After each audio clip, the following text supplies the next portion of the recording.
అదే RTV app వార్తల్ని క్షణాల్లో చదివే అవకాశం ఉంటుంది. ఒక న్యూస్ పేపర్, ఒక టెలివిజన్ ఛానల్ మీ చేతుల్లో ఎప్పుడూ ఉంటాయి.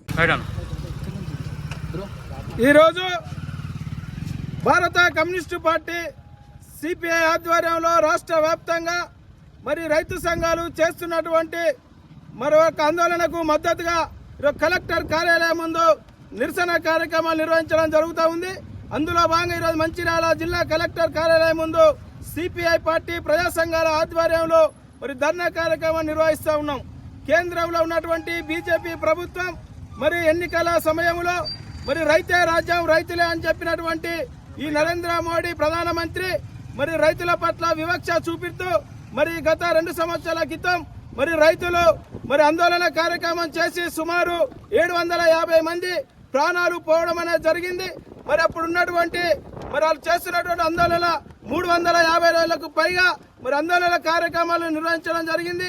ఏదైతే రైతు వ్యతిరేక 3 నల్ల చట్టాలు ఉన్నాయో వాటి రద్దు చేయాలని చెప్పి అటు పంజాబ్, హర్యానా మరి ఉత్తరప్రదేశ్, మధ్యప్రదేశ్ సంబంధించినటువంటి రాష్ట్రాలకు సంబంధించినటువంటి రైతులందరూ కూడా ఢిల్లీలో రాష్ట్ర రాజధానిలో మరి ధర్నా కార్యక్రమాలు చేయడం జరిగింది.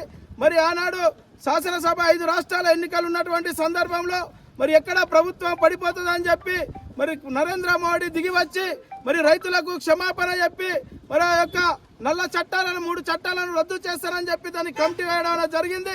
మరి ఇప్పటి వరకు కూడా ఒక అడుగు కూడా ముందు వేయకుండా మరి మళ్ళీ పార్లమెంట్ ఎన్నికలు వస్తూ ఉన్నాయి.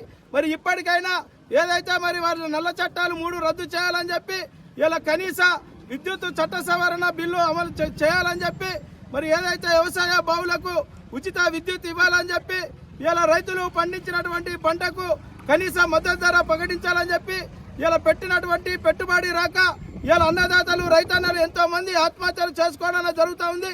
ఇలా ఏదైతే స్వామినాథన్ సిఫార్సు ఏదైతే చేసిందో మరి పెట్టినటువంటి పెట్టుబడి మరి దానికి తగ్గట్టుగా మరి 50% ఇవ్వాలని చెప్పి మరి అలా సిఫార్సు చేయడం జరిగింది Swaminathan committee.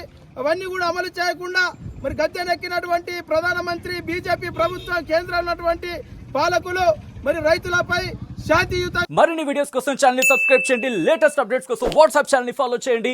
And link description లో ఉంది.